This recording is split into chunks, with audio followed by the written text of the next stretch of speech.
Hello बच्चों, good morning.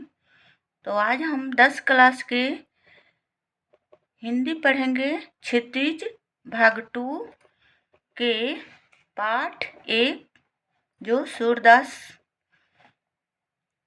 लिखे हुए हैं।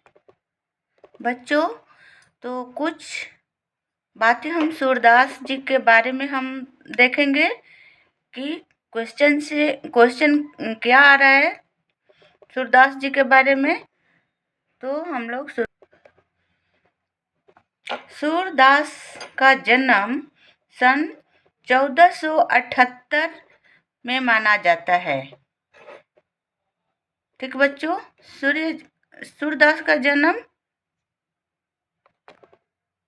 तो हम यहाँ पर सूरदास के बारे में कुछ लिखे हैं। यहाँ पर लिख दी हूँ।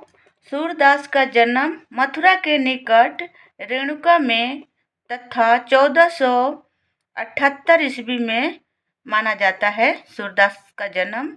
दूसरी जन्म स्थान दिल्ली के पास सिही माना जाता है। पहला कहाँ है? मथुरा के निकट रेणुका में, और दूसरा दिल्ली के पास सिही माना जाता है। सूरदास के गुरु वल्लभाचार्य है। कौन है गुरु? वल्लभाचार्य। सूर्य के ग्रंथों का नाम है सूरसागर, साहित्य लहरी और सूर सरावली। सूरदास के सर्वाधिक लोकप्रिय सूरसागर ही है। सर्वाधिक सूरसागर ही है। उनकी कविता ब्रजभाषा को निखार देती है। ब्रजभाषा की निखार।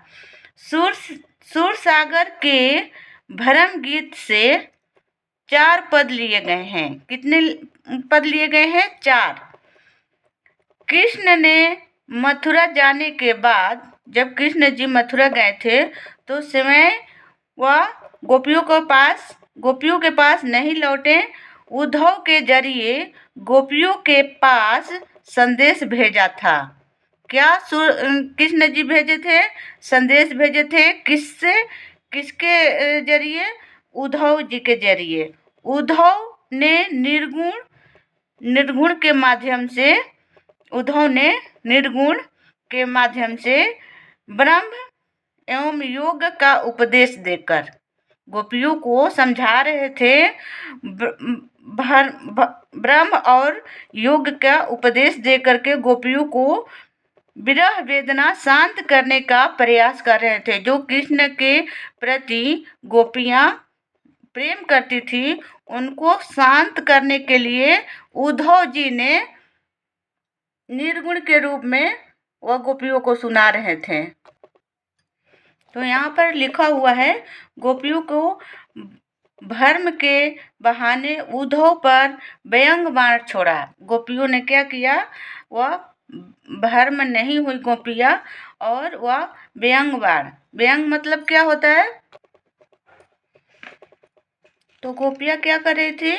व्यंग बाण छोड़ करके। ये व्यंग मतलब कि भाग्यवान व व्यंग मतलब भाग्यवान बाण छोड़ करके पहले पद में गोपियों की यह शिकायत वाजिब लगती है यदि उद्धव कभी स्नेह के धागे से बंधे हो तो ये विरह की वेदना का अनुभूत अवश्य कर पाते। गोपियाँ क्या बोल रही थी कि यदि आप